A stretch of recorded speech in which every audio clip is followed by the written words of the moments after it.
Here you go, Hank. You're about to get taken to the Applebee's. Shoo!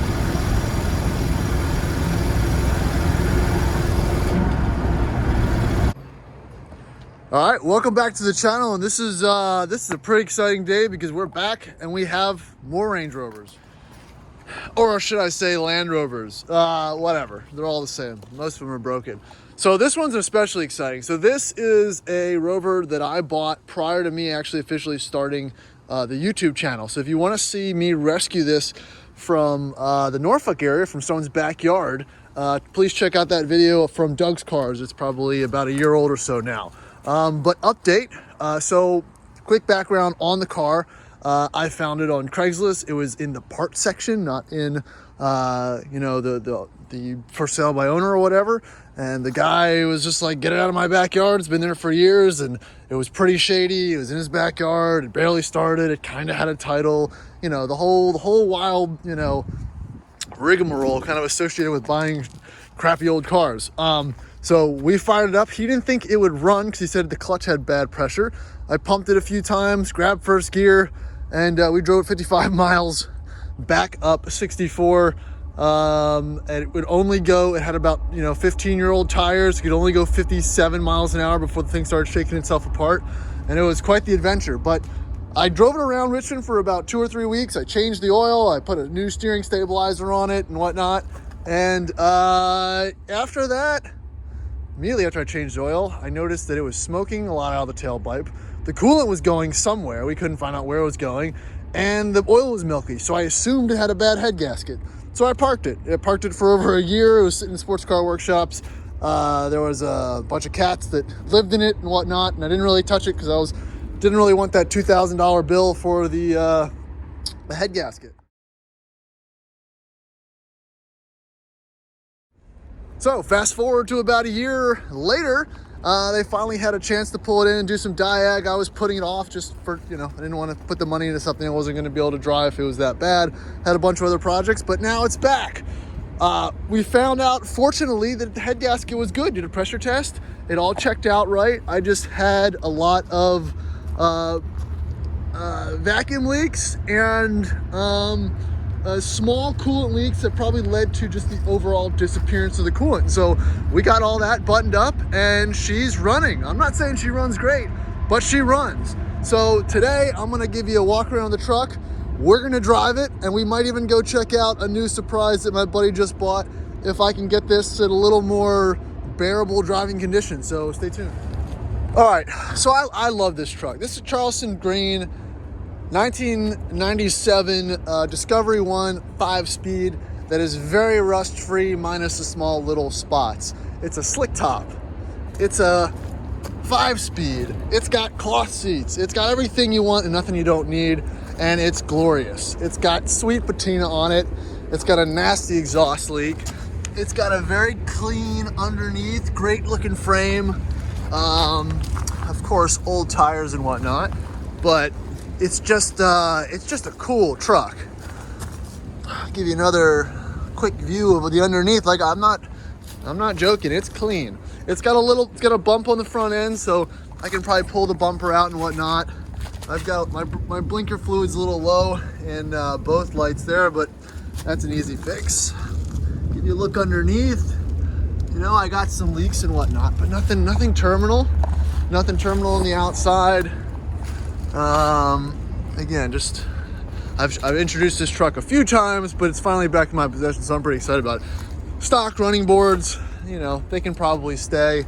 And that's really about it on the outside. I don't think this. Nope, that's typical. That doesn't work. Tow package and all that. So let's check out the inside. So this is where it gets exciting. A little rough. All right, so this one didn't come with a key, so I've got a few. Here's my Rover key. Here's my new ignition set, which I'll probably mess with today so we can get that installed. Here's my dash. I don't have a radio. That's fun. All this is great, no problems. Other small notes about the truck: the heater core is disconnected, so that's on the list. I want to reconnect that and see if it's actually leaking, if it's disconnected for other reasons. But yeah, no, lots of parts and pieces. I've got a custom stereo. period correct stereo for it. Ah, there's the old battery. I need to return that. And some fun stuff in the back. Oh yeah, here's the stereo system. This is a Yamaha, and it's got this custom sound, blah, blah, blah.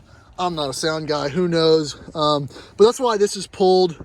I just want to take it apart so I can kind of see the heater core in case it does have a few leaks. But right now, what I'm going to do is I'm going to try to remove this ignition lock, because it does keep locking randomly on me, and I do want to drive it. So that's less than ideal. So I'm going to start there. I'm going to get that undone, and then we're probably going to take it for a ride.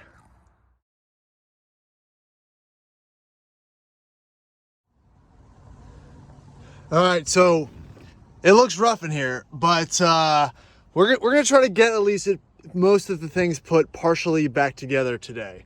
I'm going to go over to my buddy RVA Rover's house. He just purchased a vehicle, and he won't tell me what it is, so it's going to be a surprise, but it's British, and it has a V12.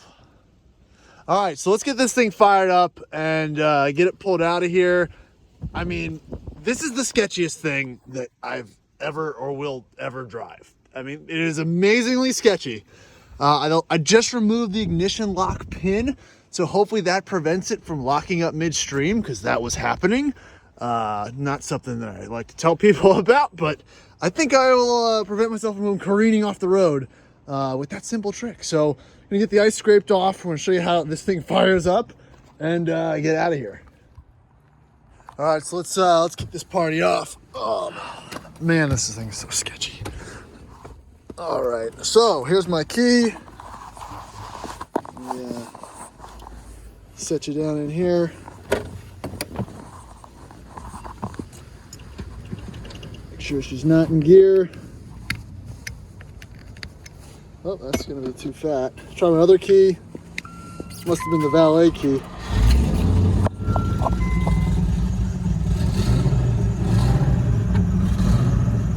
All right, and it's alive.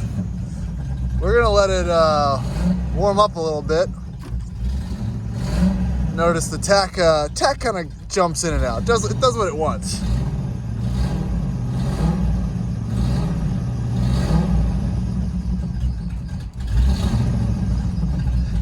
Barely wants to live. It is not having a good morning. It's also like 20 degrees here in Richmond today. Let's see if, all right, she's idling.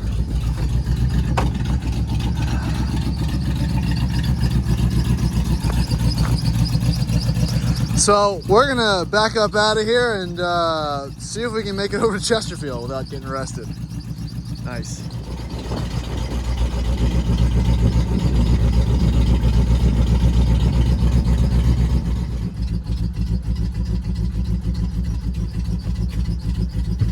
All right, so I got a new, I'm gonna try this camera setup, at least for a time being. Letting it warm up a little bit before I hit the road. Let's do it.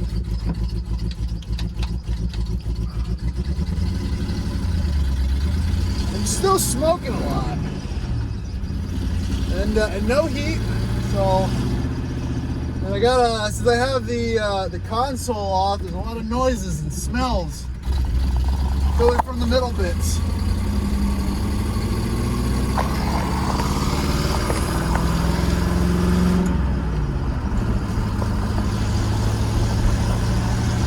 Can't get this thing to stay a little better.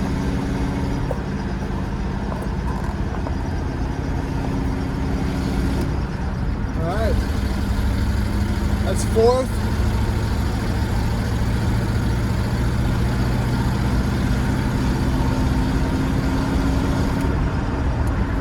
And there's fifth.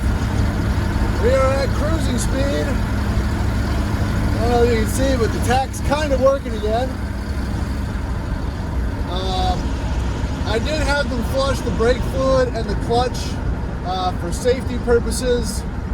I'm not totally irresponsible, seeing how I did lose brakes in my Classic. There's a video on that if you want to watch it. All right. See see what this Acura's got. Fine, third. Where's third? God damn it. Fifth will do. Try this again. Third! Yeah! Speed and power. Yeah, I probably should have checked my tire pressures too, but it's not really here nor there. We got air in them. A little downshift. Woo! It's basically a race car.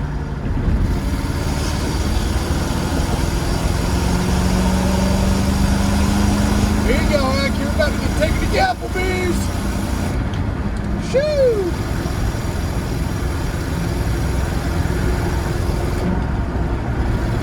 And we're cruising. I don't know. There's not many more things that are more fun than selecting your own gears in a beat-up old Land Rover with no exhaust. It doesn't. This is peak rovering. It doesn't get any more interesting. So, yeah, things are staying cool. Just have a check engine light, so we're golden. I'm going to check back in once I get to my destination.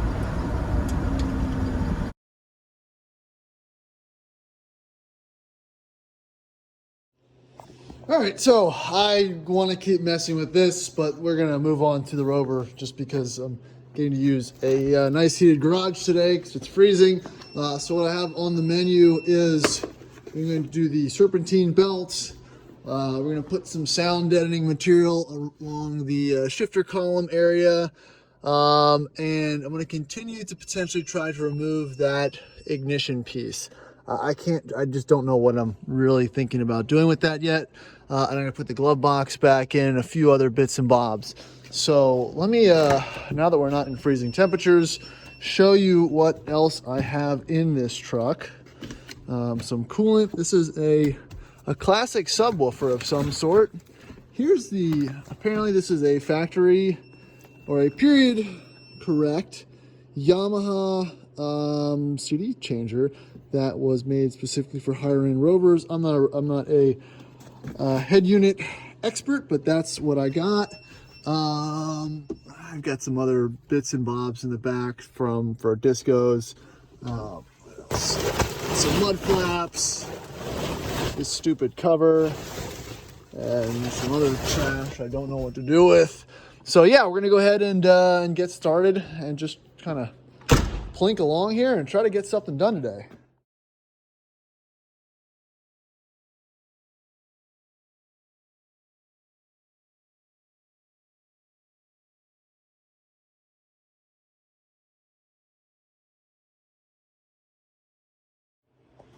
All right, so that was fun. Got the new belt on. Everything looks decent, and we're gonna fire it up and make sure she's decent. All right, I just want to fire it real quick. Definitely is quieted down, sounds much better, so we're gonna go ahead and cut it off. All right, so that's the first task. Again, these are all my weird tasks I have kind of spread out through here. Next one is gonna be real quick. Going to put a piece of Dynamat down just to, kind of ease a little bit of exhaust that's kind of coming into the console here. I think it just might help a little bit. Again, I'm not trying to do sound deadening on my open header, almost crappy Range Rover, but I think it'll help a little bit, just making it a little more livable. So I'm gonna cut 2 holes there and slap that in. All right, and by the power of power tools, I'm free. Here's the ignition lock.